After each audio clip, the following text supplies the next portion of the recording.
बिस्मिल्लाहिर्रहमानिर्रहीम। अस्सलामुअलैकुम। रात को अंडा खाने से मैदा ख़राब हो जाता है। सुबह को अंडा खाने से मैदा साफ़ हो जाता है। सूखी खजूर खा लेने से दिल और दिमाग दोनों को ताकत मिलती है। अगर ज़बान का रंग पीला पड़ जाए तो जान लो आपको यरकान का प्रॉब्लम है। चेहरे पर झुर्रियों वाली औरत चावलों को पीसकर इसमें लीमू के कतरे डालकर लगा ले, 3 दिन में झुर्रियाँ ख़त्म हो जाती हैं। काले कपड़े पहनने से दिमागी कमज़ोरी होती है। अपने महबूब बंदे के साथ रहने से आपका डिप्रेशन कम हो जाएगा और आपकी ज़िंदगी में आसानियाँ पैदा होती हैं। बालों में दूध लगाने से बालों की जड़ों को और सर की जिल्द को क़ुव्वत मिलती है। अगर आपके सर के बाल झड़ने लगें तो उबले चावलों के पानी से सर धो लें, आपके बाल गिरना बंद हो जाएंगे। अगर मूँछों के बाल गिरने लगें तो आपको शुगर का मसला है। सुबह टाइम पर ना उठने से दिमागी कमज़ोरी होती है। मुंह की बदबू की बड़ी वजह कब्ज़ है। अच्छे कपड़े की पहचान करनी है तो कपड़े को अच्छे तरीके से कुछ देर पानी में डुबो कर रखें। अगर उसका रंग निकलने लगे तो जान लें ये अच्छा कपड़ा नहीं है। चावलों के दाने तवे पर गर्म करें। अगर कुछ देर में दाने पिघलना शुरू हो जाएं तो ये भी अच्छे चावल नहीं हैं। नहाने से कबल काला नमक चख लिया करो, बुढ़ापा देर से आएगा। शुगर से बचने के लिए कसूरी मेथी का रोज़ाना इस्तेमाल करो। बदहज़मी के लिए भी इंतहाई मुफीद है। ऊँट की गर्दन वाला गोश्त खाने से आपको बीमारी नहीं लगेगी। जिस घर में हर जुमेरात को चिराग जलाया जाए, इस घर में नहुसत कभी नहीं आएगी। पेशाब रुक रुक कर आए तो दही में सब्ज़ मिर्च डालकर खा लो, पेशाब रवानी से आएगा। दांत में कीड़ा लगे तो काले नमक वाले पानी से कुल्ली कर लो, कीड़ा बाहर निकल आएगा।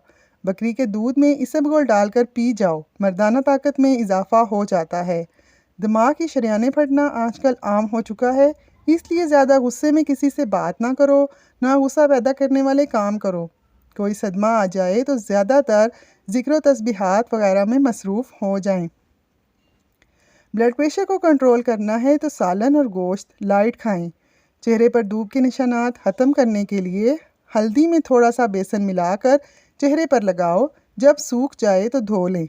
मुंह धोने या नहाने के बाद चेहरे की जिल्द पर तौलिया रगड़ने से आपकी जिल्द को नुकसान पहुंच सकता है। अगर आप अपना वज़न कम करना चाहते हैं तो करेले की सब्ज़ी बेहतरीन ग़िज़ा है। यह आपके वज़न को कम करने में मदद करेगा।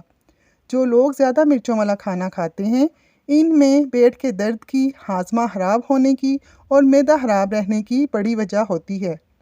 मूंग की दाल बुखार के दौरान फ़ायदा देती है।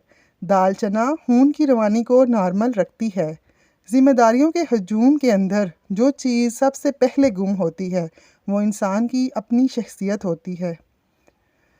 खीरे का रस पथरी निकालने में मदद देता है। धनिए का रस गंजपन दूर करने के लिए सर पर लगाओ, काफ़ी फ़ायदा देगा। नमक ब्लड प्रेशर को बढ़ाता है। जो ग़िज़ा में नमक का ज़्यादा इस्तेमाल करता है उसको फालिज का ख़तरा 2 गुना बढ़ जाता है। सांस की तकलीफ़ हो तो मिट्टी के बर्तन इस्तेमाल करो। मिट्टी के बर्तन में बकरी का दूध गर्म कर लो और पी लो, सांस की तकलीफ़ से निजात मिलेगी। मसूड़ों में दर्द रहने लगे तो अंडे की जर्दी को लगा लो, दर्द ठीक हो जाएगा। खुशबू दिमाग को क़ुव्वत को बढ़ाती है और नज़र की कमज़ोरी को दूर करती है। अगर जहरीला कीड़ा काट जाए तो मुतासरा जगह पर हल्दी लगा दो, जहर अपना असर खो देगा। शाम को आलू खाने से बवासीर हो जाती है। अगर कान बहने लगे तो सरसों के तेल में सफ़ेद प्याज का पानी मिलाकर कान में 2-3 कतरे डाल दो, इंशाअल्लाह आराम आ जाएगा। कच्चा नारियल दिमागी कमज़ोरी को दूर करता है। खुशबू दिमाग की क़ुव्वत को बढ़ाती है और नज़र की कमज़ोरी को दूर करती है। अगर जहरीला कीड़ा काट जाए तो मुतासरा जगह पर हल्दी लगा दो, जहर अपना असर खो देगा। कच्चा नारियल दिमागी कमज़ोरी को दूर करता है। जो औरत पालक खाती है उस औरत का चेहरा खूबसूरत नज़र आता है। अगर वज़न ज़्यादा बढ़ने लगे तो गर्म दूध में हल्दी डालकर पी लें। तोरी की सब्ज़ी ज़्यादा से ज़्यादा खाया करो, इससे औरत का चेहरा जवान नज़र आता है। टिप ऑफ द डे, अक्कड़ तब तक चलती है जब तक पकड़ नहीं होती। हमारी वीडियो देखने का बहुत शुक्रिया। वीडियो को लाइक करके शेयर भी करें ताकि दूसरे भी फ़ायदा हासिल कर सकें। चैनल को सब्सक्राइब कर लें ताकि आने वाली वीडियोस का नोटिफिकेशन आपको मिलता रहे। शुक्रिया।